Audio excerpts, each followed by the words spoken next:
어머니! 아버지 돌아가신 지 얼마나 됐다고 이러십니까? 끝내 참지 못하고 소리를 내질렀던 그날, 어머니는 아무 말 없이 정장 소매만 꽉 움켜쥐고 계셨습니다. 평생 화장품 냄새 한 번 풍기지 않던 분이 그날은 유난히 낯선 향을 남기고 있었고 제 눈을 피한 채 황급히 봉투를 감추셨습니다. 그 봉투 안에 제 인생을 송두리째 뒤흔들 진실이 들어 있었을 줄은 분노에 눈이 멀어 있던 저는 상상조차 하지 못했습니다. 이바구 시작 전에 구독과 좋아요 부탁드리며 끝까지 함께 해주세요. 모든 의심의 시작은 정확히 한 달 전 아버지의 첫 제사 때부터였습니다. 아버지가 가신 지 꼬박 1년. 향냄새가 채 가시지도 않은 집안에는 정막만이 감돌았습니다. 어머니는 제사상을 치우면서도 내내 눈물바람이셨습니다. 마른 북어포처럼 바싹 야윈 어머니의 등을 보며 저는 맹세했습니다. 평생 고생만 시킨 아버지 목까지 내가 어머니를 업고 살아야겠다. 그런데 그 맹세가 무색해지는 데는 보름도 걸리지 않았습니다. 그날은 제가 평소보다 일찍 퇴근한 날이었습니다. 현관문을 여는데 익숙한 된장찌개 냄새 대신 묘하게 달큰하고 낯선 향기가 코를 찔렀습니다. 저렴한 분 냄새 혹은 싸구려 향수 냄새였습니다. 어머니, 저 왔어요. 안방 문을 열려던 저는 그 자리에서 굳어버리고 말았습니다. 경대 앞에 앉은 어머니, 평생 몸빼 바지나 늘어진 티셔츠만 입던 분이 난생 처음 보는 고운 옥색 정장을 입고 거울을 보고 계셨습니다. 입술에는 붉은 루즈가 어색하게 발라져 있었습니다. 심장이 덜컥 내려앉는 기분이었습니다. 아들이 온 줄도 모르고 거울 속 자신을 보며 수줍게 웃는 어머니의 얼굴. 그것은 자식을 위해 희생하던 어머니의 얼굴이 아니었습니다. 사랑에 빠진 여자의 얼굴이었습니다. 엄마.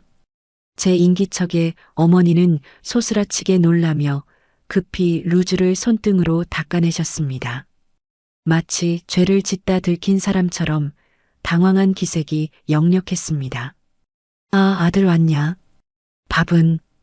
밥 먹어야지. 그 옷, 뭐예요? 어디 가시게요? 아니다. 그냥 동네 친구가 입어보라고 줘서 얼른 갈아입으마. 어머니는 허둥지둥 옷장을 열어 정장을 깊숙이 밀어 넣으셨습니다. 하지만 저는 보았습니다. 옷장 구석, 신문지로 꼼꼼히 싸둔 빳빳한 쇼핑백을요. 친구에게 받은 헌옷이 아니었습니다. 어머니가 직접 사온 새 옷이 분명했습니다. 그날 밤 저는 잠을 이룰 수 없었습니다. 아버지 사진을 보며 혼자 소주잔을 기울였습니다. 설마 아니겠지. 외로우셔서 그러시겠지. 꽃구경이라도 가고 싶으신 거겠지. 애써 마음을 눌렀지만 의심이라는 놈은 한번 싹을 틔우니 걷잡을 수 없이 자라났습니다. 며칠 뒤 새벽이었습니다. 목이 말라 거실로 나왔다가 베란다 쪽에서 들려오는 소곤거리는 소리에 발걸음을 멈췄습니다. 어머니였습니다. 불 꺼진 베란다 구석에 쪼그리고 앉아 누군가와 통화를 하고 계셨습니다. 그래, 안다. 나도 마음이 급하다. 수화기 너머의 목소리는 들리지 않았지만 어머니의 목소리는 평소 저와 대화할 때와는 전혀 달랐습니다. 물기 어린 듯 애절하면서도 어딘가 들뜬 목소리. 돈은 내가 어떻게든 해볼 테니까 걱정 말아라. 돈? 제 귀를 의심했습니다. 평생 콩나물값 100원도 아끼시던 분이 누구에게 돈을 해준다는 말입니까? 그리고 이어진 결정적인 한마디가 제 가슴에 비수를 꽂았습니다. 우리 애한텐 절대 비밀로 해줘야 한다. 알았지? 걔 알면 난리 난다. 심장이 터질 듯이 뛰었습니다. 손에 든 물컵이 달달 떨렸습니다. 우리의 바로 저를 말하는 것이었습니다. 저한테 숨겨야 할 비밀이라면 답은 하나밖에 없지 않습니까? 남자가 생긴 겁니다. 그것도 돈을 요구하는 남자가. 아버지가 평생 피땀 흘려 남겨주신 집과 쥐꼬리만한 유산, 그것을 노리는 제비 같은 놈일지도 모른다는 생각이 머릿속을 지배했습니다. 방으로 돌아와 이불을 뒤집었었지만 배신감에 치가 떨려 숨조차 제대로 쉴 수 없었습니다. 아버지 영정 사진이 어둠 속에서 저를 보고 있는 것만 같아 죄스러움에 가슴을 쳤습니다. 어머니, 어떻게 이러실 수 있습니까?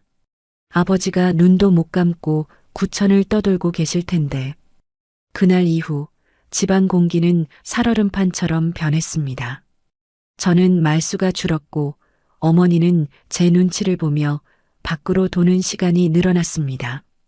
어머니가 외출할 때마다 저는 핑계를 대고 집에 전화를 걸어보거나 베란다에서 어머니가 사라지는 방향을 하염없이 지켜봤습니다. 그리고 오늘 아침이었습니다. 어머니는 또다시 그 옥색 정장을 꺼내 입으셨습니다. 이번에는 아예 머리까지 미용실에서 드라이를 하고 오셨더군요. 나 오늘 좀 늦을 거다. 저녁 챙겨 먹어라. 어머니는 제 눈도 마주치지 않고 신발을 신으셨습니다.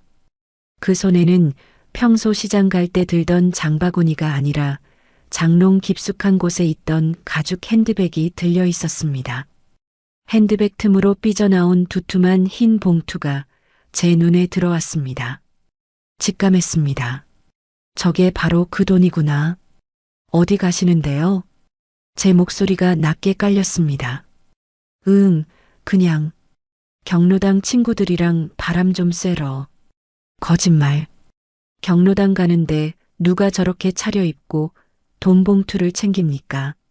어머니가 현관문을 닫고 나가는 소리가 제게는 마치 가족의 연을 끊고 나가는 소리처럼 들렸습니다. 더는 참을 수 없었습니다. 이대로 어머니를 보내면 정말 돌이킬 수 없는 일이 벌어질 것만 같았습니다. 그 남자가 누구든 오늘 내 눈으로 확인해야겠습니다. 그리고 어머니가 제 정신이 아니라면 억지로라도 끌고 와서 아버지 사진 앞에 무릎 꿇릴 것입니다. 저는 겉옷을 챙겨 들고 뛰쳐나갔습니다. 엘리베이터가 내려가는 숫자가 야속할 만큼 느리게 느껴졌습니다. 계단으로 뛰어내려가며 주머니 속 차키를 꽉 쥐었습니다. 손바닥에 땀이 흥건했습니다. 아파트 입구에 다다르자 저만치 택시를 잡는 어머니의 뒷모습이 보였습니다. 어머니는 주변을 두리번거리시더니 황급히 택시에 올라타셨습니다. 기사님, 저 앞 택시 좀 따라가 주세요. 빨리요. 제 차에 시동을 걸 틈도 없이 마침 단지 앞에 서 있던 빈 택시를 잡아탔습니다. 제 목소리에 놀란 기사님이 룸미러로 저를 힐끔 보더니 엑셀을 밟았습니다. 앞서가는 택시 뒷공무니를 쫓는 내내 제 머릿속은 온통 붉은색이었습니다. 분노인지 슬픔인지 모를 뜨거운 것이 목구멍까지 차올랐습니다. 어머니가 탄 택시가 향한 곳은 동네 시장도 친구네 집도 아니었습니다. 시내를 가로질러 한참을 달리더니 번화가 쪽으로 방향을 틀었습니다. 설마 정말 호텔 같은 데라도 들어가는 건가? 상상만으로도 피가 거꾸로 솟는 것 같았습니다. 그런데 택시가 멈춘 곳은 예상 밖의 장소였습니다. 시내 한복판에 있는 대학병원 앞이었습니다. 병원? 순간 머릿속이 복잡해졌습니다. 어디가 편찮으신 건가? 아니면 그 남자가 입원이라도 했나? 별의별 생각이 꼬리를 물었지만 택시에서 내린 어머니의 행동은 아픈 사람의 보호자 같지 않았습니다. 마치 누군가를 몰래 만나러 온 사람처럼 옷매무새를 다듬고 주위를 살피며 병원 본관이 아닌 별관 쪽으로 발걸음을 옮기셨습니다. 저는 택시비를 던지듯 내고 기둥 뒤에 숨어 어머니의 뒤를 밟았습니다. 어머니의 옥색 정장이 병원의 흰 벽과 대비되어 유난히 눈에 띄었습니다. 그 뒷모습이 왜 그렇게 낯설고 또 처연해 보이던지요. 하지만 그 처연함조차 저에게는 가증스러운 연기로 보였습니다. 손에 꽉 쥔 핸드백, 그 안에 돈 봉투, 그것이 향하는 곳에 분명 제 가정을 파탄낼 진실이 기다리고 있을 테니까요. 병원 냄새는 언제 맡아도 역합니다. 소독약 냄새와 섞인 그 비릿한 공기는 사람을 불안하게 만듭니다. 하지만 그날 제 코를 찌른 것은 소독약 냄새가 아니었습니다. 그것은 내 어머니에게서 풍기는 지독한 배신의 냄새였습니다. 회전문이 돌고 어머니의 옥색 정장 자락이 병원 로비의 인파 속으로 섞여 들어갔습니다. 저도 덩달아 몸을 숨기며 회전문을 밀고 들어갔습니다. 심장이 귓가에서 쿵쿵거리는 소리가 너무 커서 지나가는 간호사들이 제 소리를 들을까 겁이 날 정도였습니다. 대체 여기가 어디라고 온 거야? 종합병원 로비는 시장통처럼 북적였습니다. 접수 대기 번호를 기다리는 사람들, 휠체어를 미는 보호자들, 링거대를 끌고 다니는 환자들. 그 수많은 사람들 사이에서 어머니는 마치 다른 세상 사람처럼 보였습니다. 허름한 몸빼 바지에 헝클어진 머리로 아버지를 간병하던 그 옛날의 어머니가 아니었습니다. 꼿꼿하게 허리를 펴고 핸드백을 소중하게 쥐고 누군가를 찾듯 두리번거리는 저 여자는 제가 모르는 낯선 여자였습니다. 어머니는 엘리베이터 쪽으로 향했습니다. 사람들이 우르르 몰려타는 통에 저도 하마터면 놓칠 뻔했습니다. 닫히는 문틈 사이로 층수 버튼을 누르는 어머니의 손이 보였습니다. 9층? 암센터와 호스피스 병동이 있는 층이었습니다. 9층? 설마 그놈이 암이라도 걸린 건가? 순간 머릿속에서 퍼즐이 맞춰지는 것 같아 소름이 돋았습니다. 돈이 필요하다고 했었죠. 우리 애한테는 비밀로 해달라고 했었죠. 그래요. 그 남자가 아픈 겁니다. 죽을 병에 걸린 내연남을 살리겠다고 아버지가 남긴 돈을 싸들고 온 겁니다. 그 생각이 들자 다리에 힘이 풀리기는커녕 오히려 뻣뻣하게 굳어버렸습니다. 저는 엘리베이터를 기다릴 수 없어 비상계단으로 뛰었습니다. 한 층, 두 층, 계단을 오를 때마다 숨이 턱 끝까지 차올랐지만 멈출 수 없었습니다. 오히려 이 숨가쁨이 저를 더 독하게 만들었습니다. 계단을 오르며 저는 3년 전 아버지의 마지막 모습을 떠올렸습니다. 아버지가 폐암 말기 판정을 받았을 때 어머니가 하셨던 말이 생생합니다. 여보, 우리 형편의 대학병원은 무리예요. 그냥 동네 큰 병원으로 가요. 돈이 무서워서 병원비가 무서워서 벌벌 떨던 분이었습니다. 아버지는 그 말에 힘없이 고개를 끄덕이셨고 결국 제대로 된 치료 한번 못 받아보고 요양병원에서 쓸쓸히 눈을 감으셨습니다. 그런데 지금 당신의 남편을 그렇게 보낸 사람이 얼굴도 모르는 다른 사내를 위해서는 저렇게 곱게 차려입고 대학병원을 제 집처럼 드나든다는 말입니까? 9층에 도착했을 때 저는 땀범벅이 되어 있었습니다. 비상구 문을 아주 조금 손가락 하나 들어갈 만큼만 열고 복도를 살폈습니다. 긴 복도 끝 휴게실 소파에 어머니가 앉아 계셨습니다. 아직 그놈은 오지 않은 모양이었습니다. 어머니는 초조한지 다리를 계속 떨고 계셨습니다. 그러다 핸드백에서 손거울을 꺼내 이리저리 얼굴을 비춰보시더군요. 앞머리를 넘겼다 내렸다. 옷매무새를 다듬었다가 그 모습이 어찌나 정성스러운지 보고 있는 제 속이 문드러지는 것 같았습니다. 아버지가 살아계실 때 단 한 번이라도 저렇게 예쁘게 꾸미고 데이트라도 하셨더라면 제가 이렇게 억울하지는 않을 겁니다. 그때였습니다. 어머니가 핸드백을 열어 그 두툼한 흰 봉투를 꺼냈습니다. 봉투 입구를 살짝 벌려 안을 확인하시는데 언뜻 봐도 꽤 많은 현찰과 낡은 통장이 보였습니다. 아버지가 평생 공사판을 전전하며 모은 돈. 제가 장가갈 때 보태주겠다고 당신 입에 들어가는 밥알도 아껴가며 모은 그 돈일 겁니다. 엄마, 제발 이러지 마. 지금이라도 그냥 집으로 돌아가. 저는 마음속으로 수없이 빌었습니다. 지금이라도 어머니가 마음을 돌려 엘리베이터를 탄다면 저는 모른 척 해드릴 수도 있었습니다. 오늘의 외출은 없던 일로 하고 다시 예전의 그 억척스럽고 착한 어머니로 돌아와만 준다면. 하지만 제 바람은 산산조각이 났습니다. 엘리베이터가 띵하고 도착하는 소리가 들렸고 문이 열리자 어머니가 벌떡 자리에서 일어났습니다. 어머니의 얼굴에 화색이 돌았습니다. 마치 10년 만에 만난 정인이라도 보는 듯 눈가에 물기마저 어리는 것 같았습니다. 엘리베이터에서 내린 사람은 중년의 남성이었습니다. 멀끔한 양복 차림에 중절모까지 쓴 모습이 꽤나 점잖은 신사처럼 보였습니다.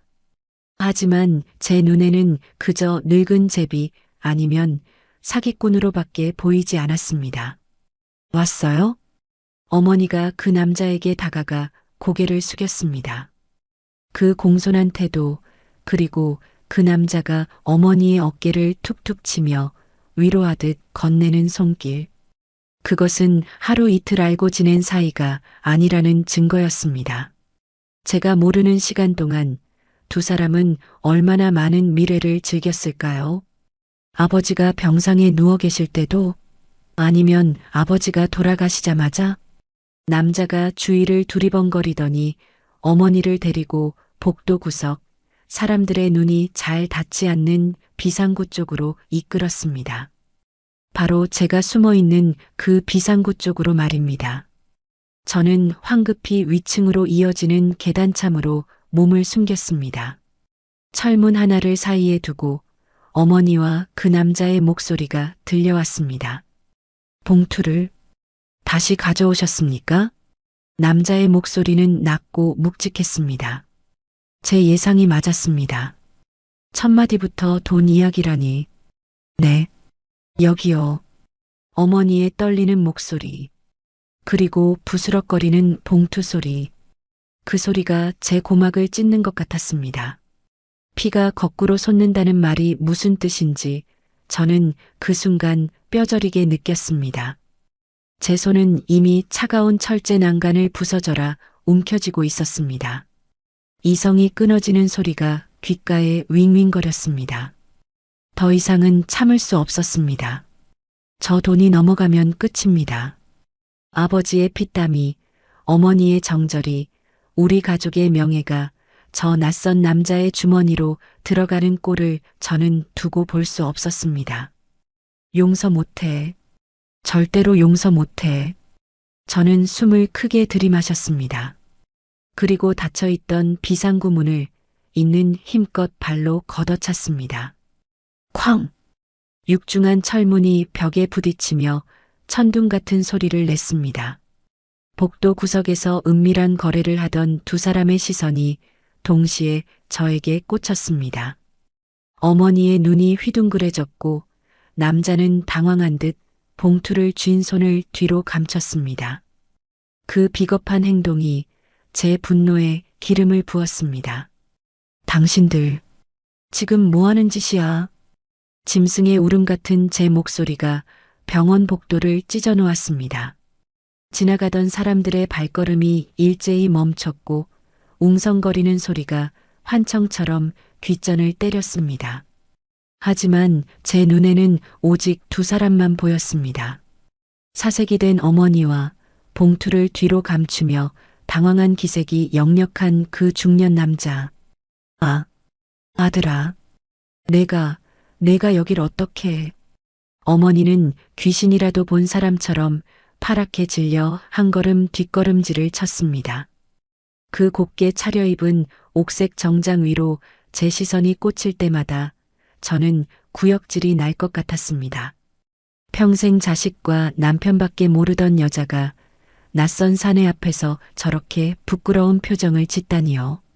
저는 성큼성큼 다가가 남자의 멱살을 잡을 듯이 손을 뻗었습니다.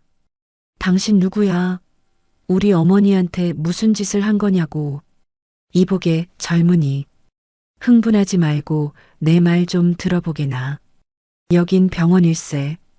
남자는 의외로 침착하게 제 손을 피하며 뒷걸음질 쳤습니다. 그 점잖은 말투와 태도가 오히려 제 속을 긁어놓았습니다. 도둑질을 하다 들켰으면서 뻔뻔하게 어른 행세를 하는 꼴이라니요. 병원? 병원이면 남의 집안 풍비박산 내도 됩니까? 우리 아버지 눈 감으신 지 겨우 1년입니다. 1년? 당신 우리 어머니한테서 대체 무슨 돈을 뜯어내는 거야? 제 목소리는 이미 통제할 수 없을 만큼 커져 있었습니다. 아버지가 평생을 바쳐 모은 그 돈. 그 돈이 저 남자의 더러운 주머니로 들어간다고 생각하니 피가 거꾸로 솟았습니다. 저는 남자의 뒤로 감춰진 손을 향해 달려들었습니다. 내놔. 그 돈 당장 내놓으라고. 아들아, 안 된다. 제발, 제발 참아라. 그때 어머니가 제 허리춤을 결사적으로 끌어안았습니다. 평소엔 제 팔뚝 하나 제대로 못 밀어내던 마른 몸 어디서 그런 힘이 났는지 어머니는 저를 필사적으로 막아섰습니다. 그 모습이 저를 더 미치게 만들었습니다. 비키세요. 엄마가 어떻게 나한테 이럴 수 있어? 아버지가 남긴 돈을 나한테는 비밀로 하고 저런 제비 같은 놈한테 갖다 바쳐? 엄마 미쳤어. 아니다. 그런 게 아니야. 어머니는 엉엉 소리내어 울며 제 바짓가랑이에 매달렸습니다. 경비원들이 멀리서 무전기를 들고 뛰어오는 모습이 보였습니다. 하지만 멈출 수 없었습니다. 여기서 물러서면 저는 영원히 바보 천치로 살게 될 것 같았습니다. 이거 나요. 저는 어머니의 손을 거칠게 뿌리쳤습니다. 그 반동으로 어머니가 복도 바닥에 털썩 주저앉았지만 저는 쓰러진 어머니를 일으켜줄 생각조차 하지 못했습니다. 저의 모든 신경은 오직 남자가 쥐고 있는 그 하얀 봉투에 쏠려 있었습니다. 이거 나라, 젊은이. 자네가 생각하는 그런 게 아니야. 남자가 봉투를 가슴팍으로 숨기며 방어했지만 저는 이미 눈이 뒤집힌 상태였습니다. 아무리 점잖은 척해도 나이 든 사람의 힘이 분노에 찬 젊은 저를 당해낼 수는 없었습니다. 내놓으라고 했지. 거친 몸싸움 끝에 찌익하는 소리와 함께 봉투가 찢어졌습니다. 허공으로 무언가가 흩뿌려지는 듯 하더니 바닥으로 둔탁한 소리를 내며 내용물들이 쏟아졌습니다. 팔랑거리는 5만원권 지폐 몇 장, 그리고 낡을 대로 낡은 국민은행 통장, 마지막으로 꼬깃꼬깃하게 접힌 누런 편지 봉투 하나. 저는 거친 숨을 몰아쉬며 바닥에 흩어진 것들을 노려보았습니다. 그런데 뭔가 이상했습니다. 남자가 빼앗기지 않으려 발버둥 쳤던 것은 돈이 아니었습니다. 바닥에 떨어진 지폐를 밟고 서서라도 남자는 황급히 그 낡은 통장과 편지를 주우려 허리를 굽혔습니다. 안 돼. 그건. 어느새 바닥에서 일어난 어머니가 비명을 지르며 남자의 손보다 먼저 그 편지를 낚아채려 몸을 날렸습니다. 하지만 제 손이 조금 더 빨랐습니다. 저는 어머니의 손을 피해 편지와 통장을 낚아챘습니다. 이게 뭔데? 이깟게 뭔데 이 난리야? 통장을 펼쳐들었습니다. 손끝이 파르르 떨렸습니다. 통장 안쪽에는 꼬박 30년이 넘는 세월 동안 10,000원, 50,000원, 100,000원씩 차곡차곡 찍힌 입금 내역이 빼곡했습니다. 글씨가 거의 지워질 정도로 오래된 거래네요. 이건 아버지가 모은 돈이 아니었습니다. 우리 집에는 이렇게 오래된 통장 자체가 존재하지 않았으니까요. 예금주 이름 란을 확인하는 순간 저는 숨이 턱 막히는 것을 느꼈습니다. 이영희. 어머니의 이름은 김말순이었습니다. 이영희? 생전 처음 들어보는 이름이었습니다. 도대체 이 여자는 누구길래 이 오래된 통장을 우리 어머니가 가지고 있으며 왜 이 남자에게 전달하려 했던 걸까요? 혼란스러운 머리를 부여잡고 저는 덜덜 떨리는 손으로 편지 봉투를 뜯었습니다. 어머니가 아들아, 제발. 그거 보면 안 돼. 하고 통곡하며 제 바짓가랑이를 잡고 늘어졌습니다. 놓으세요. 당장 놓으라고. 어머니의 절규가 병원 복도를 메웠지만 저는 편지를 펼쳐들었습니다. 맞춤법도 다 틀리고 손이 떨린 듯 삐뚤빼뚤하게 꾹꾹 눌러 쓴 글씨였습니다. 내 아들, 장가갈 때 정장이라도 한 벌 해주고 싶었는데 눈앞이 번쩍 아득해졌습니다. 내 아들, 장가갈 때 저는 이미 3년 전에 결혼을 한 몸이었습니다. 그리고 우리 집의 외아들은 저 하나뿐이었습니다. 그런데 이 편지의 주인공은 누구를 향해 아들이라고 부르고 있는 겁니까? 저는 눈을 부릅뜨고 다음 문장을 읽어내렸습니다. 말순 언니, 염치 없지만 우리의 얼굴 한 번만 보게 해주오. 죽기 전에 꼭 한 번만. 말순 언니, 그것은 제 어머니의 이름이었습니다. 그리고 우리의 그 순간 거친 숨을 고르며 서 있던 중년 남자가 무겁게 입을 열었습니다. 아까의 당황한 기색은 사라지고 무언가를 단단히 체념한 듯한 슬프고도 단호한 눈빛이었습니다. 자네가 오해할 만하네. 남자의 한마디가 병원의 소란스러움을 일순간 정지시키는 것 같았습니다. 그의 목소리는 너무나 고요해서 오히려 폭풍 전야처럼 두려웠습니다. 저 안에 자네를 낳아주신 분이 있네. 남자의 손끝이 가리키는 곳. 방금 전 남자가 열고 나온 903호 병실 문. 그 굳게 닫힌 문틈 사이로 옅은 기침소리가 새어나오고 있었습니다. 무슨 말도 안 되는 소리를. 내 목소리는 형편없이 떨리고 있었습니다. 내 앞에는 옥색 정장을 입고 바닥에 엎드려 짐승처럼 우는 엄마가 있고 그 옆에는 처음 보는 점잖은 남자가 서 있습니다. 엄마, 저 남자가 지금 무슨 헛소리를 하는 거야? 나는 바닥에 주저앉은 어머니의 어깨를 미친 듯이 흔들었습니다. 제발 아니라고, 저놈이 돈을 뜯어내려고 수작을 부리는 거라고 말해주기를 바랐습니다. 하지만 어머니는 내 눈을 피한 채 그저 두 손으로 얼굴을 감싸쥐고 오열할 뿐이었습니다. 내가 미안하다 아들아. 다 내 죄다. 그 한마디에 억지로 버티고 있던 내 세상의 기둥 하나가 우지끈 부러져 내렸습니다. 자네 어머니를 탓하지 말게. 남자가 무거운 한숨을 내쉬며 바닥에 떨어진 편지와 통장을 주워들었습니다. 그의 손끝은 아주 미세하게 떨리고 있었습니다. 나는 저 안에 누워있는 사람의 오랍이 되는 사람일세.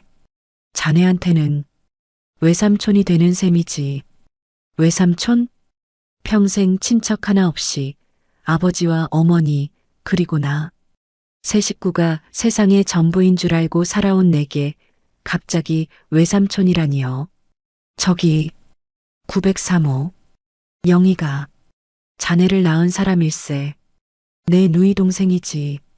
그의 시선이 가리키는 곳. 조금 열린 903호 병실 문틈으로 새어나오는 희미한 불빛이 마치 저승으로 가는 길잡이 불빛처럼 서늘하게 느껴졌습니다.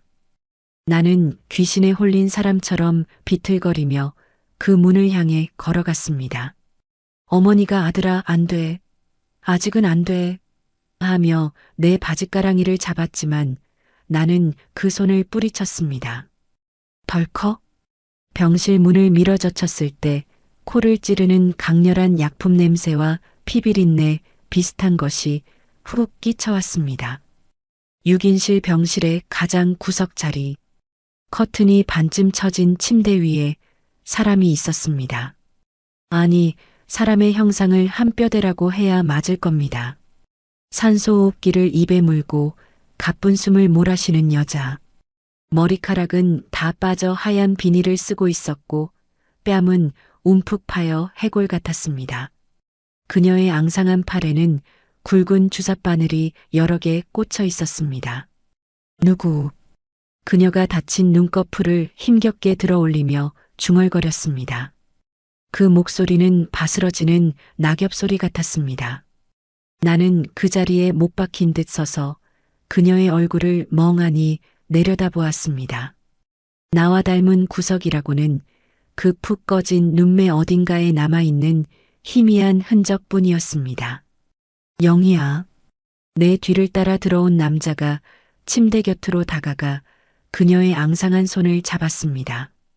오빠, 말순 언니는? 언니 만났어? 돈 줬어? 산소호흡기 너머로 새어나오는 목소리는 헐떡임에 가까웠습니다. 그녀의 초점 없는 눈동자가 허공을 헤매다 문가에 선 나를 발견하고는 멈칫했습니다. 누구? 그 순간 내 뒤에서 숨죽여 울고 있던 어머니가 병실로 뛰어들어왔습니다. 어머니는 침대 앞 바닥에 털썩 주저앉아 그녀의 마른 손을 쥐고 통곡했습니다. 영희야, 영희야, 내가 미안하다. 우리 아들이 여길 와버렸어. 어머니의 오열에 병상에 누운 여자의 눈동자가 크게 흔들렸습니다. 그녀의 시선이 내 얼굴에 가닿았습니다. 믿을 수 없다는 듯 혹은 두려운 듯 그녀의 마른 입술이 달달 떨렸습니다. 아들, 우리 아기. 그녀의 눈에서 굵은 눈물방울이 관자놀이를 타고 베개로 굴러떨어졌습니다. 나는 한 걸음 뒷걸음질을 쳤습니다. 도망치고 싶었습니다. 이 끔찍한 연극 무대에서 빠져나가 내 익숙한 집으로, 내 진짜 어머니의 품으로 돌아가고 싶었습니다. 설명해. 당장 설명해. 나는 남자를 향해 소리쳤습니다. 내 목소리는 병실을 쩌렁쩌렁 울렸지만 이상하게도 내 귀에는 내 목소리처럼 들리지 않았습니다. 남자는 침대 옆 보호자용간이 의자에 털썩 주저앉았습니다. 그의 얼굴에는 깊은 회한과 피로가 짙게 깔려 있었습니다. 30년 전 일일세. 남자가 천천히 입을 열었습니다. 영희는, 내 누이는 그 당시 식모살이를 하던 19살 어린애였지. 철도 모르던 애가 그 집 도련님한테 겁탈을 당하고 아이를 가졌어. 쫓겨나다시피 길거리로 나앉은 동생을. 무능한 나는 거두지 못했네. 남자의 눈시울이 붉어졌습니다. 나는 숨을 죽인 채 내 존재의 기원이 되는 그 끔찍한 이야기를 듣고 있었습니다. 달동네 단칸방에서 굶어 죽기 직전에 영희를 걷어준 사람이 바로 자네 어머니 김말순 씨였네. 내 시선이 바닥에 엎드린 어머니를 향했습니다. 어머니는 여전히 고개를 들지 못한 채 어깨를 들썩이고 있었습니다. 말순 씨 부부는 아이가 없었지. 영희가 뱃속에 자네를 품고 있을 때 말순 씨가 제 입에 들어갈 밥을 덜어 먹이며 영희를 돌봤어. 그리고 자네가 태어나던 날, 남자가 목이 메는 듯 말을 멈추고 마른 침을 삼켰습니다. 미혼모 딱지를 달고는 자네를 도저히 호적에 올릴 수도 키울 수도 없었지. 영희가 아이를 안고 수면제를 털어 넣으려던 날 밤, 말순 씨가 아이를 빼앗아 품에 안았네. 내가 내 호적에 올려 내 자식으로 키울 테니 넌 홀가분하게 떠나라고 말이야. 머릿속이 하얗게 벼락을 맞은 것 같았습니다. 평생 나를 위해 손발이 부르트도록 일했던 어머니. 아버지가 죽고 난 뒤에도 내 끼니를 챙기던 그 억척스러운 여자가 나를 살리기 위해 남의 핏덩이를 거둔 사람이었다고요? 영희는 자네를 말순 씨에게 맡기고 식당 주방 공사장 한바집을 전전하며 평생을 혼자 살았네. 자식 버린 죄인이라며 단 한 번도 말순 씨 앞에 나서지 않았어. 그런데 남자가 바닥에서 주운 그 낡은 통장을 내밀었습니다. 석 달 전에 영희가 췌장암 말기 판정을 받았네. 의사가 남은 시간이 길어야 한 달이라고 하더군. 췌장암 말기. 그 단어가 내 심장을 후벼 팠습니다. 죽기 전에, 눈 감기 전에 자기 배 아파 낳은 자식 얼굴 한 번만, 멀리서라도 한 번만 보게 해달라고 영희가 나한테 처음으로 울면서 매달리더군. 그래서 내가 말순 씨를 찾아갔네. 나는 멍하니 그 낡은 통장을 받아들었습니다. 손끝에 닿은 서늘한 감촉이 소름 끼쳤습니다. 이 돈은 남자의 목소리가 갈라졌습니다. 영희가 평생 식당 바닥 닦아가며 모은 돈일세. 자네 장가갈 때 보태주려고 그 아픈 몸으로 병원 한 번 안 가고 모은 6천만 원. 그걸 말순 씨한테 전해주고 멀리서 자네 얼굴 한 번만 보게 해달라고 부탁하려던 참이었네. 통장 속에 적힌 5만 원, 10만 원의 흔적들. 그것은 그냥 숫자가 아니었습니다. 내 앞에 저 앙상한 여자가 평생을 바쳐 짜낸 피와 땀, 그리고 자식을 향한 지독한 그리움의 무게였습니다. 그리고 어머니, 내게 남자가 생겨 돈을 갖다 바친다고 오해했던 어머니는 친모의 마지막 소원을 들어주기 위해 나에게서 이 끔찍한 진실을 숨기기 위해 그렇게 노심초사했던 것입니다. 우리 애한테는 절대 비밀로 해줘야 한다. 알았지? 걔 알면 난리 난다. 베란다에서 엿들었던 어머니의 통화 내용이 머릿속에서 메아리 쳤습니다. 그것은 외도를 숨기려는 속삭임이 아니라 자식이 상처받을까 두려워 안절부절 못하는 어미의 처절한 호소였습니다. 내가 미행을 결심했던 그 곱게 차려입은 옥색 정장과 화장. 그것은 병든 친모 앞에서 내가 이렇게 아이를 잘 키웠으니 걱정 말고 가라고 보여주기 위한 길러준 어미의 가슴 시린 예의였습니다. 아, 내 입에서 짐승이 앓는 소리 같은 신음이 새어나왔습니다. 다리에 힘이 풀려 그 자리에 털썩 주저앉았습니다. 내가 무슨 짓을 한 거지? 평생 나를 거두어 키워준 양어머니를 의심하고 모욕했습니다. 그리고 죽어가는 친어머니 앞에서 그 핏빛 같은 돈 봉투를 바닥에 내동댕이 쳤습니다. 미안하다. 침대 위에서 힘겨운 목소리가 들렸습니다. 친어머니가 나를 향해 앙상한 손을 뻗고 있었습니다. 우리 아기, 잘 컸네. 말순 언니가 훌륭하게 잘 키워줬네. 그녀의 눈에서 흐른 눈물이 베개를 흥건하게 적셨습니다. 나는 바닥에 주저앉은 채 그 뻗어온 손을 잡지도 내치지도 못한 채 덜덜 떨고만 있었습니다. 내 옆에서 어머니는 내 바짓단을 꽉 움켜쥔 채 차마 내 눈을 보지 못하고 통곡하고 있었습니다. 낳아준 어미의 가쁜 숨소리와 길러준 어미의 오열. 그 두 거대한 모정의 틈바구니에서 나는 속절없이 무너져 내리고 있었습니다. 나는 비상계단을 미친 듯이 뛰어내려와 병원 밖으로 도망쳤습니다. 찬바람이 뺨을 때렸지만 얼굴은 불덩이처럼 뜨거웠습니다. 머릿속은 거대한 벌집을 쑤셔놓은 듯 윙윙거렸습니다. 미안하다. 우리 아기, 잘 컸네. 산소호흡기 너머로 바스러지듯 들려오던 그 목소리가 귓가에 맴돌아 길거리에 선 채 구역질을 덜컥덜컥 해댔습니다.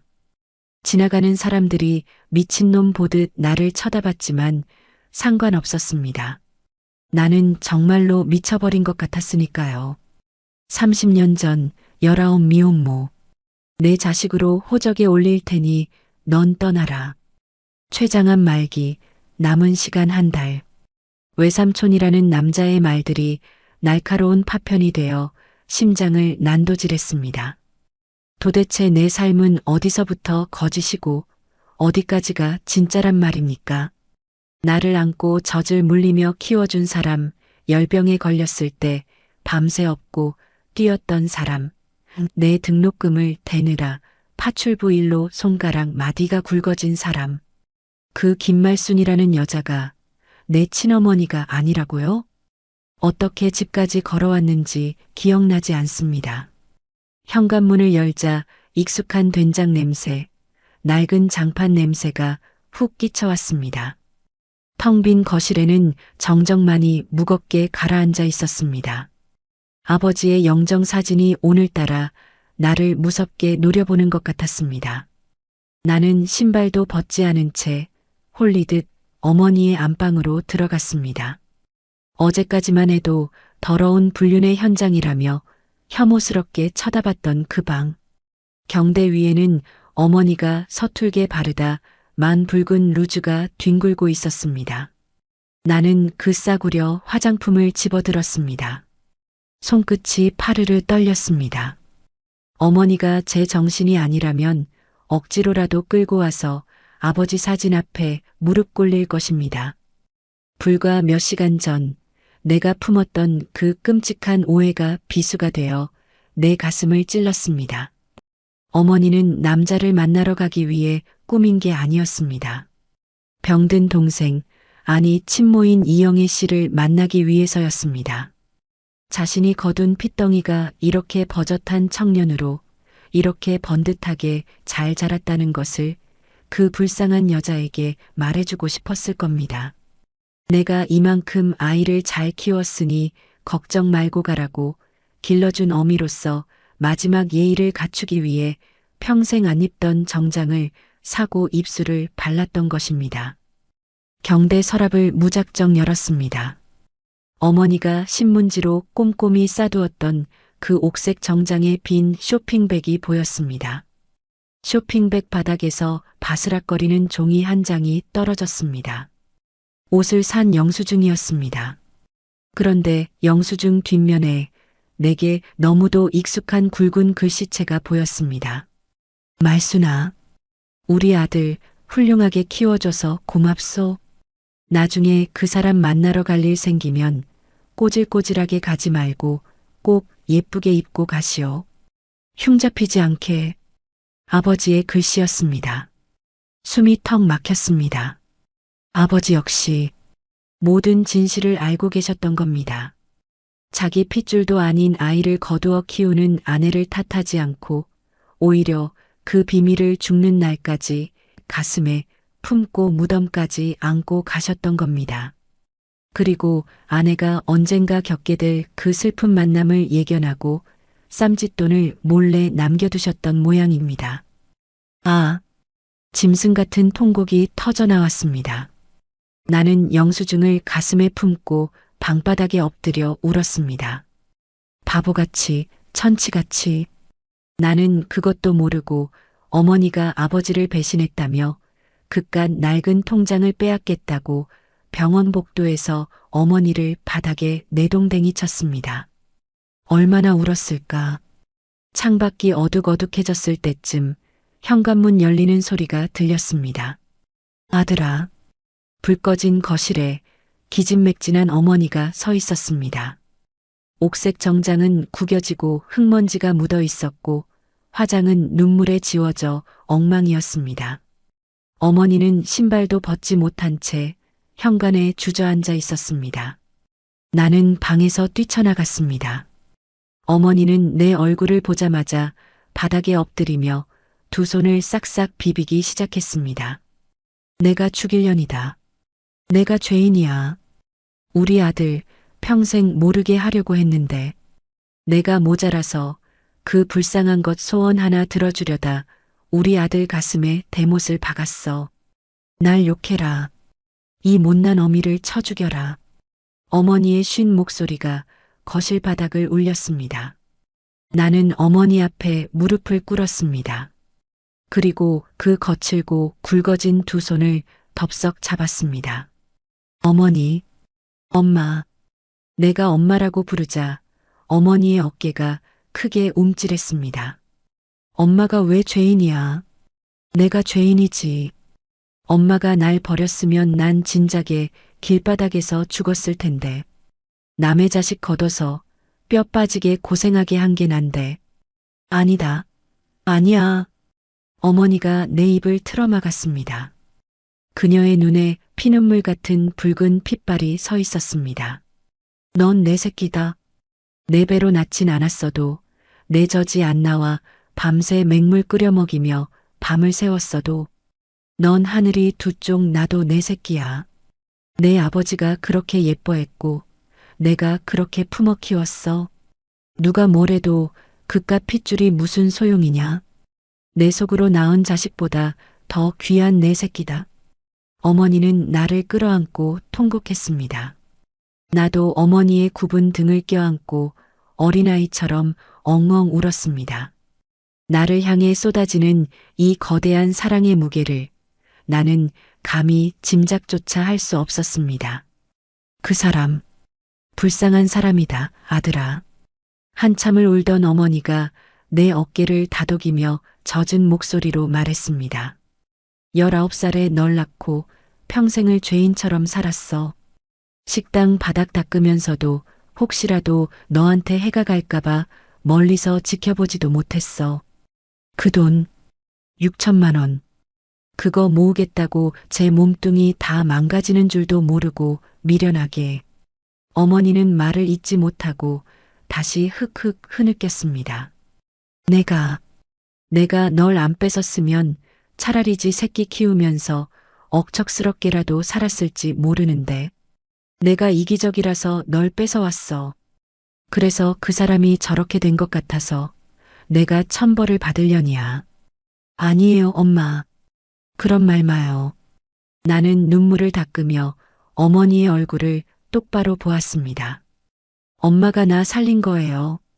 그리고 그분도, 나 낳아주신 그분도 날 살리기 위해 떠나신 거잖아요. 그렇습니다.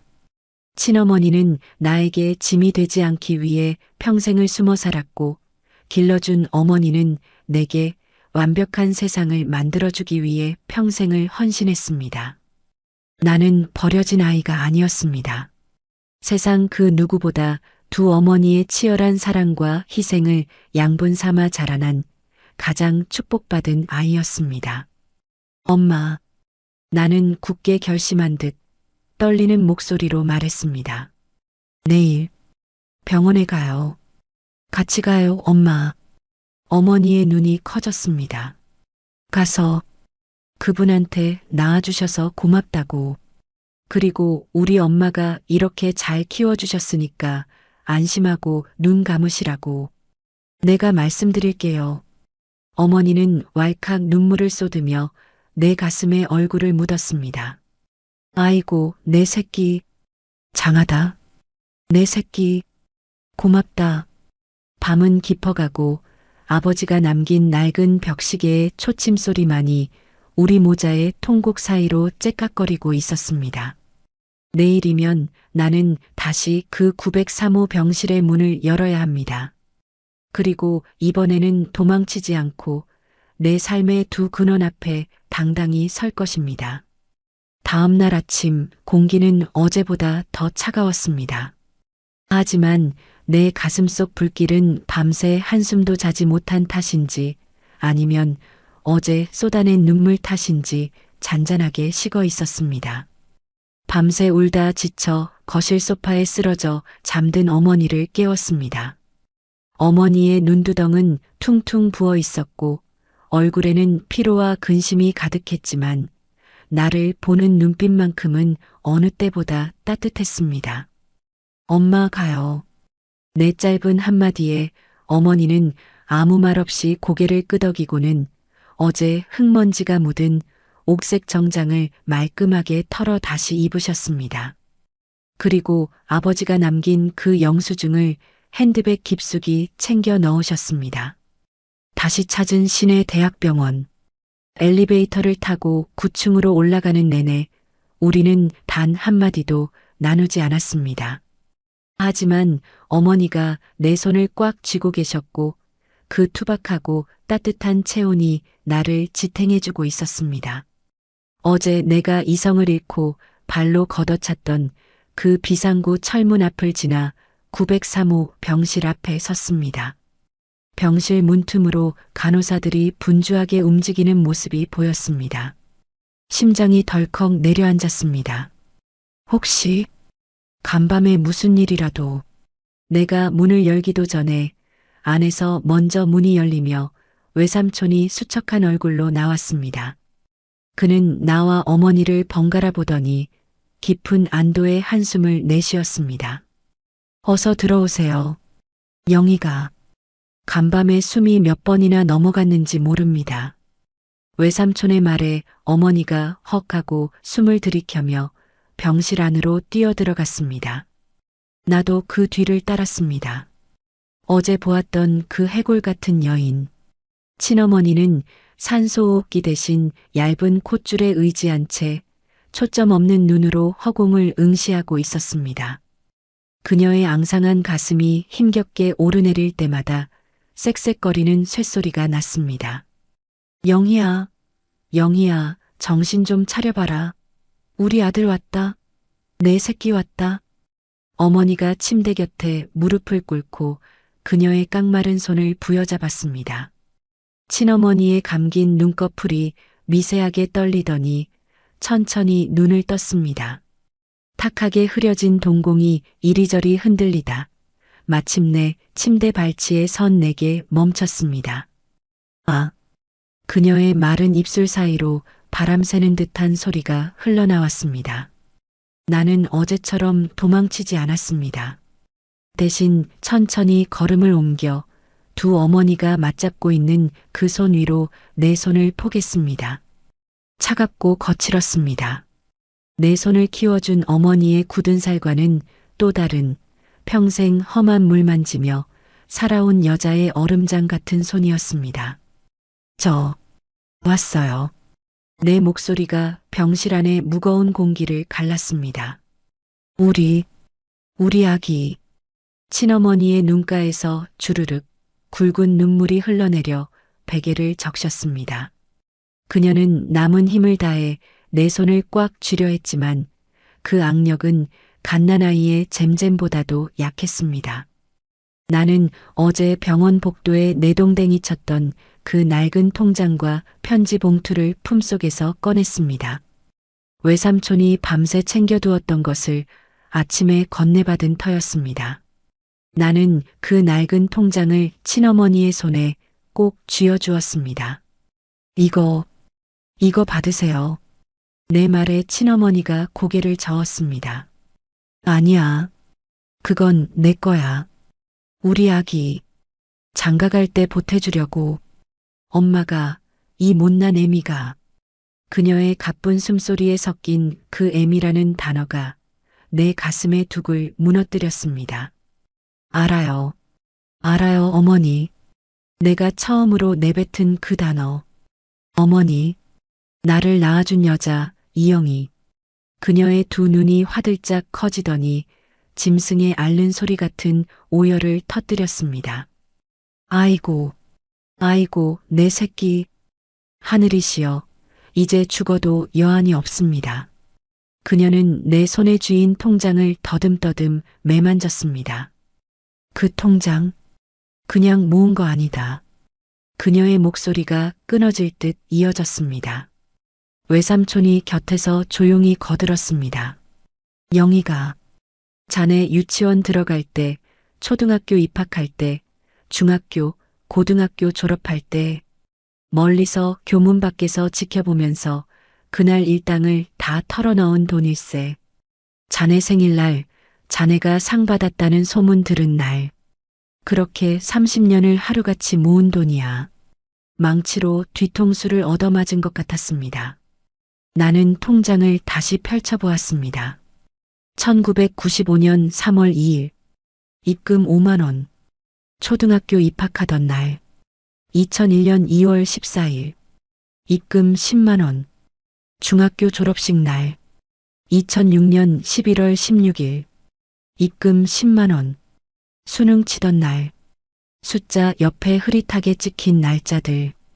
그것은 그냥 돈이 아니었습니다. 자식을 버린 죄책감에 차마 나서지도 못하고 먼발치에서 내 인생의 궤적을 훔쳐보며 남몰래 삼켜야 했던 어미의 피눈물이었습니다.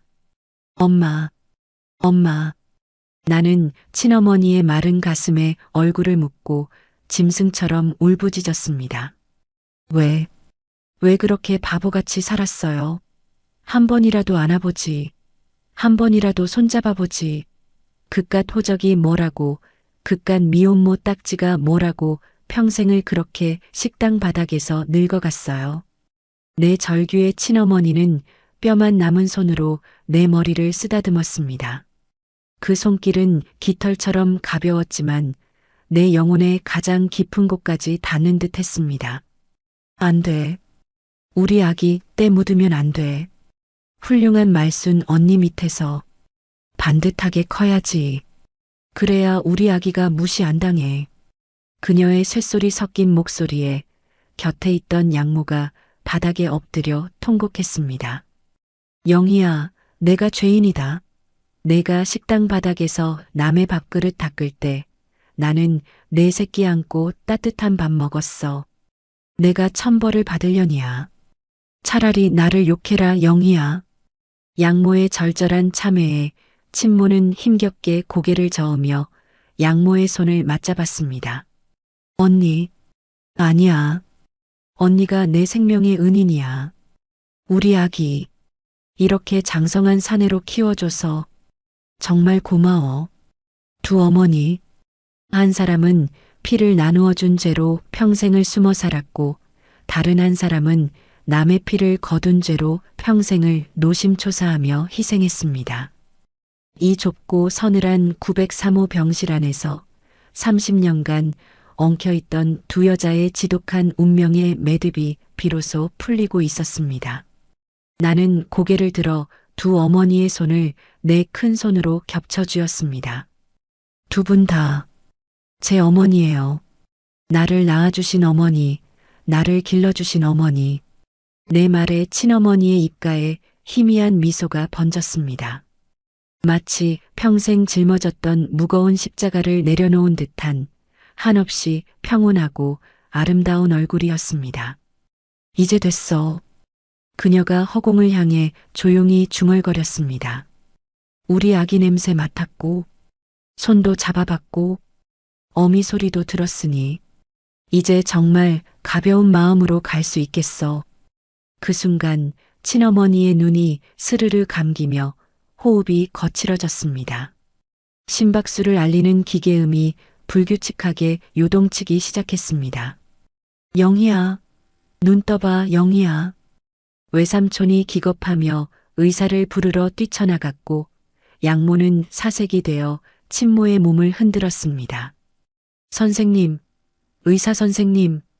외삼촌의 다급한 외침과 함께 의사와 간호사들이 우르르 몰려들어왔습니다. 그들은 기계 조작 버튼을 누르고 산소호흡기 압력을 조절하며 바쁘게 움직였습니다. 하지만 그들의 눈빛에는 이미 체념이 깃들어 있었습니다. 죽음의 그림자가 친어머니의 앙상한 몸 위로 짙게 드리워지고 있다는 것을 그 자리에 있는 모두가 직감하고 있었습니다. 영희야, 안 돼. 영희야, 눈 좀 떠봐. 우리 아들이 내 손 잡고 있잖아. 어머니는 의사들에게 떠밀려 뒤로 물러나면서도 친어머니를 향해 처절하게 손을 뻗었습니다. 나는 의사들의 틈바구니 속에서 굳어버린 듯 서 있었습니다. 차갑게 식어가는 친어머니의 손. 그 손을 놓치면 방금 찾은 나의 반쪽짜리 세상이 영원히 사라져버릴 것만 같았습니다. 가족분들, 이제 마지막 인사를 하시는 게 좋겠습니다.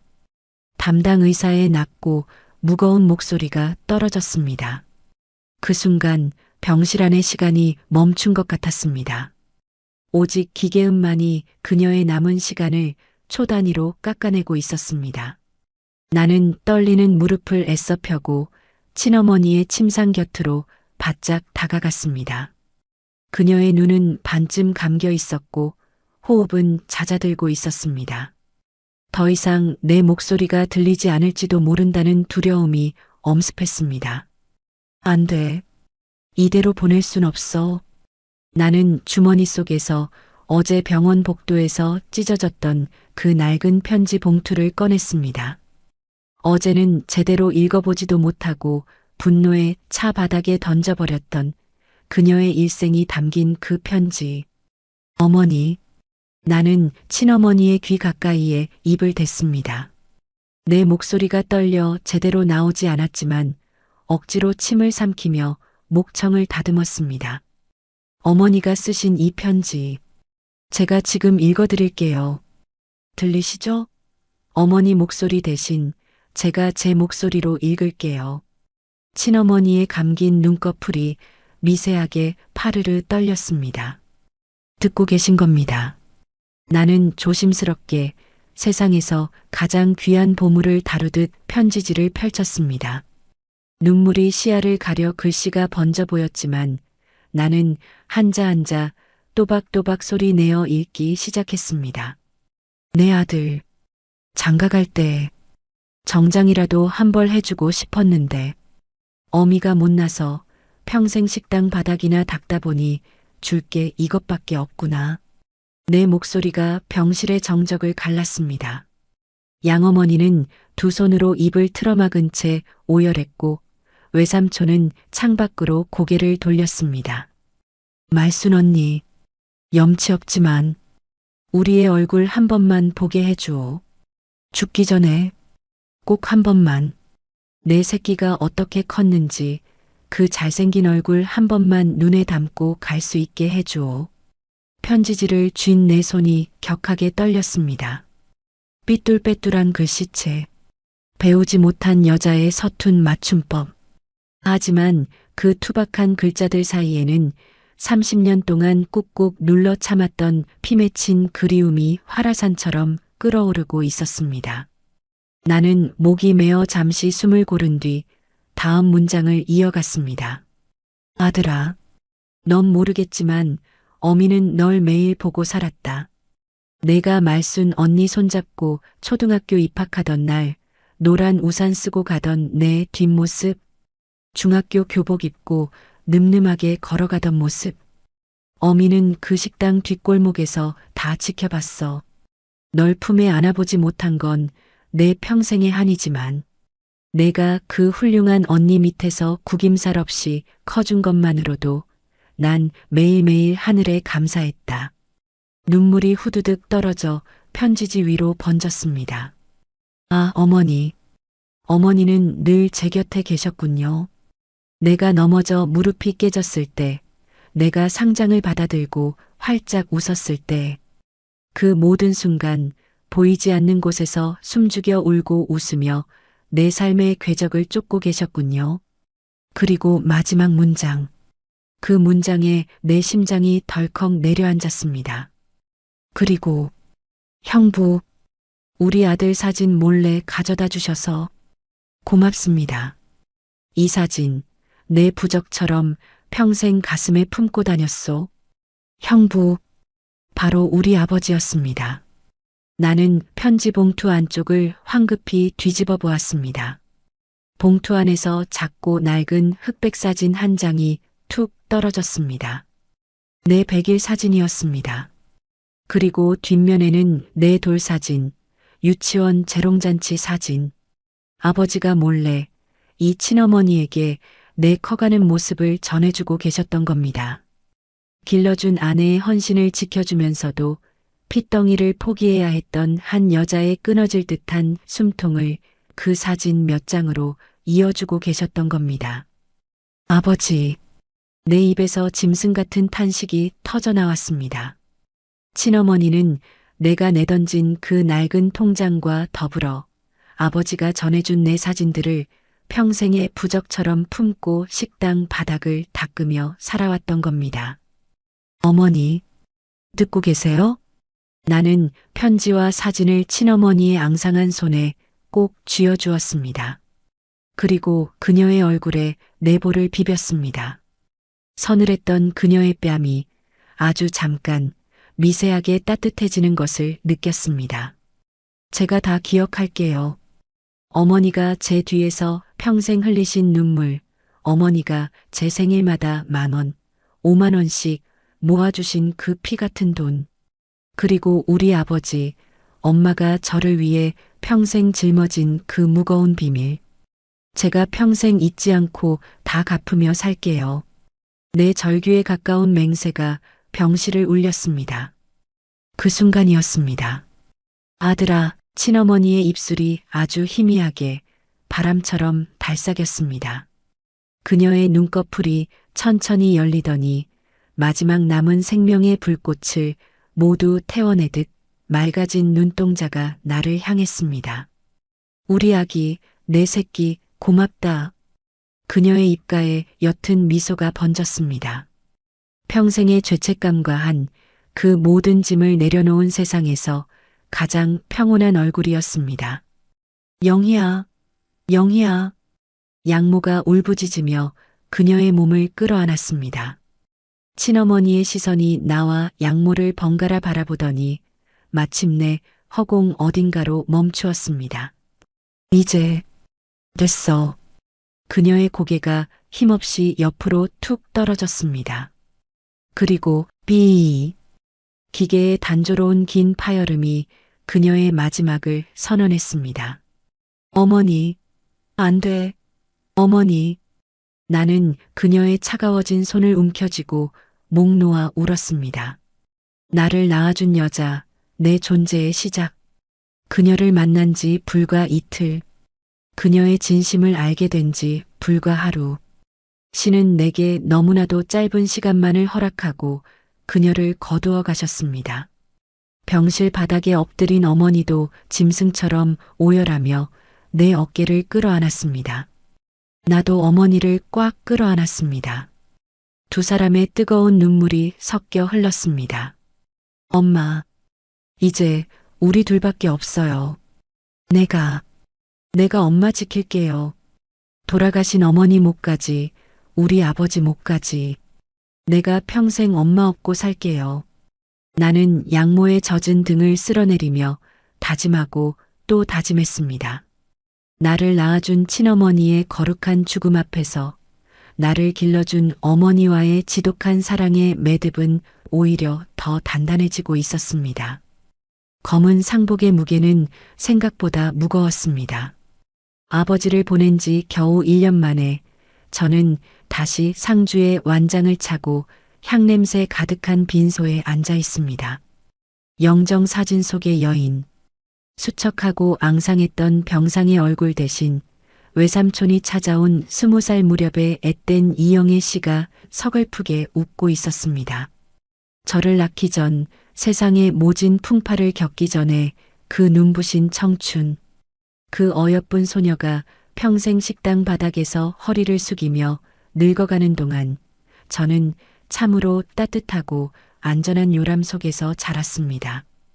저는 주머니 속에서 그 낡은 국민은행 통장을 꺼내 만지작거렸습니다. 6천만 원. 친어머니가 당신의 피와 땀, 어쩌면 뼈와 살을 깎아 모은 제 결혼 자금. 내 아들, 장가갈 때 정장이라도 한 벌 해주고 싶었는데 그녀의 편지 구절이 귓가에 맴돌아 또다시 코끝이 찡해졌습니다. 저는 그 돈으로 정장을 입는 대신 세상에서 가장 고운 윤달 수의를 지어 올렸습니다. 평생 남들이 입다 버린 헌옷, 주방 기름때에 절은 싸구려 작업복만 입으셨을 뿐 마지막 가시는 길만큼은 거친 삼배가 아니라 최고급 명주실로 짠 부드럽고 따뜻한 옷을 입혀드리고 싶었습니다. 어머니, 이 옷 입고 저승에선 춥지 않게 예쁜 모습으로 날아다니세요. 제가 수의를 관에 덮어드리며 속삭였을 때 곁에 서 있던 외삼촌의 어깨가 크게 들썩였습니다. 빈소는 조문객 하나 없이 쓸쓸했습니다. 평생 숨어 지낸 분이니 찾아올 인연이 있을 리 만무했죠. 하지만 텅 빈 빈소를 꽉 채운 것은 제 옆에 꿇어앉아 밤낮으로 향을 피우는 길러준 어머니 김말순 여사의 오열이었습니다. 어머니는 사흘 내내 물 한 모금 넘기지 못하고 영정 앞에서 절을 했습니다. 이따금 혼잣말처럼 그러나 영정 속 동생에게 닿기를 바라는 간절한 목소리로 중얼거리셨습니다. 영희야, 춥진 않니? 배는 안 고프니? 평생 남의 밥상만 차려줬는데 내 잿밥 하나 챙겨줄 사람 없게 만들어서 이 언니가 미안하다. 어머니의 굵은 손가락이 향을 집어 올릴 때마다 그 손마디에 박힌 고단한 세월이 보였습니다. 친어머니가 식당 바닥을 닦는 동안 이 손은 남의 집 안방을 닦으며 저를 키워냈습니다. 두 여자의 인생은 완전히 다른 길을 걸은 듯 했지만 결국 저라는 한 생명을 살리기 위해 똑같이 부서지고 닳아 없어진 기구한 여정이었습니다. 엄마, 그만하세요. 이제 편히 가셨을 거예요. 엄마가 이렇게 우시면 저분도 발걸음이 무거워 못 가세요. 제가 어머니의 등을 감싸 안고 일으켜 세웠을 때 어머니는 퉁퉁 부은 눈으로 저를 올려다보았습니다. 아들아, 내가 나를 원망해도 할 말이 없다. 내가 널 안 뺏었으면 차라리 둘이 지지고 볶고라도 살지 않았을까? 내가 욕심을 부려서. 무슨 소리예요, 엄마? 저는 어머니의 두 손을 꽉 쥐었습니다. 어머니의 손은 제 손보다 거칠었지만 그 어떤 비단보다 따뜻했습니다. 엄마가 제 세상을 만들어주셨잖아요.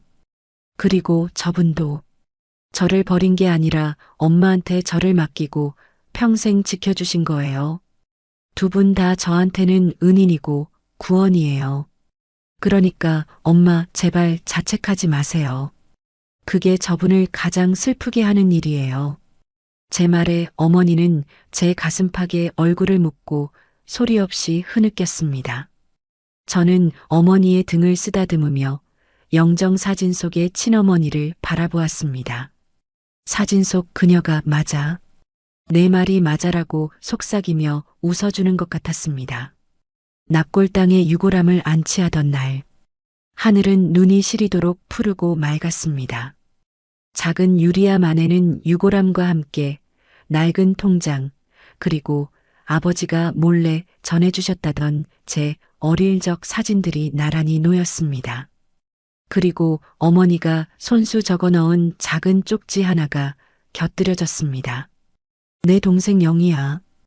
우리 아들, 내가 하늘나라 가는 날까지 눈물 안 흘리게 잘 거둘게. 거기서 형부 만나면 내가 고맙다고 했다고 전해다오. 유리문이 닫히고 우리는 그 앞에 서서 오래도록 고개를 숙였습니다. 외삼촌은 제 어깨를 두어 번 툭툭 두드려주고는 붉어진 눈시울로 뒤돌아섰습니다. 자네는 정말 축복받은 사람일세. 두 어미의 목숨 같은 사랑을 받았으니 그의 뒷모습이 멀어지는 것을 보며 저는 마음속 깊이 다짐했습니다. 내 남은 인생은 이 거대한 두 사랑의 빚을 갚아나가는 여정이 될 것이라고. 시간은 흘러 다시 평범한 일상이 찾아왔습니다. 하지만 제 세상은 그날 이후로 완전히 달라졌습니다. 퇴근 후 현관문을 열 때면 더 이상 의심의 눈초리로 어머니의 옷차림을 살피지 않습니다. 대신 굽은 등으로 주방에서 찌개를 끓이시는 어머니의 뒷모습을 볼 때마다 가슴이 저릿해져 뒤에서 몰래 안아드리곤 합니다. 아이고 깜짝이야. 징그럽게 왜 이래. 다 큰 놈이. 왜요? 우리 엄마 내가 안아보겠다는데. 어머니는 겉으로는 타박하시면서도 얼굴에는 화사한 웃음꽃이 핍니다. 어머니의 방 화장대 위에는 더 이상 서툴게 바르던 붉은 루즈가 없습니다. 하지만 저는 가끔 퇴근길에 백화점에 들러 가장 좋은 영양 크림을 사서 어머니 화장대 위에 슬쩍 올려놓습니다. 평생 저를 키우느라 거칠어진 그 피부를 이제는 제가 지켜드려야 하니까요. 가끔 밤에 잠이 오지 않을 때면 저는 지갑 속에 넣어둔 친어머니의 낡은 편지 조각을 꺼내봅니다. 분노에 눈이 멀어 어머니를 의심하고 아버지의 유산을 빼돌린다고 착각했던 그 어리석었던 시간. 만약 제가 그때 병원 복도에서 조금만 늦게 이성을 찾았더라면 어땠을까요? 끝까지 편지를 읽지 않고 죽어가는 친어머니의 손을 뿌리쳤더라면 저는 평생을 용서받지 못한 죄인으로 살아야 했을 겁니다. 어머니가 그토록 제게 숨기고 싶어 했던 그 서툰 비밀이 사실은 저라는 세상을 지키기 위한 가장 지독하고 눈물겨운 사랑이었다는 것을 저는 그 낡은 통장을 부여잡고 짐승처럼 울고 나서야 비로소 깨달았습니다. 요즘 들어 부쩍 밤바람이 찹니다. 오늘 밤에는 왠지 저를 낳아주신 분의 수줍은 얼굴과 저를 길러주신 분의 환한 웃음이 나란히 꿈에 찾아올 것만 같습니다. 그곳에서는 두 분이 아무런 죄책감 없이 서로 손을 맞잡고 따뜻한 아랫목에 마주 앉아 계시기를. 그리고 당신들이 목숨 걸고 지켜낸 이 아들이 얼마나 두 분을 사랑하고 그리워하는지 바람결에라도 전해지기를 간절히 바라봅니다. 남겨진 국화 한 송이처럼 시들어버릴 뻔했던 제 마음은 두 어머니가 뿌려준 그 거대한 사랑 덕분에 다시 뿌리를 내렸습니다. 저는 오늘 하루도 두 분의 목까지 헛되지 않게 살아내려 합니다. 오늘의 이바구는 여기까지입니다. 끝까지 함께 해주셔서 감사드리며 구독과 좋아요 눌러주시면 놀라운 인생 사연들을 누구보다 먼저 무료로 만나보실 수 있습니다.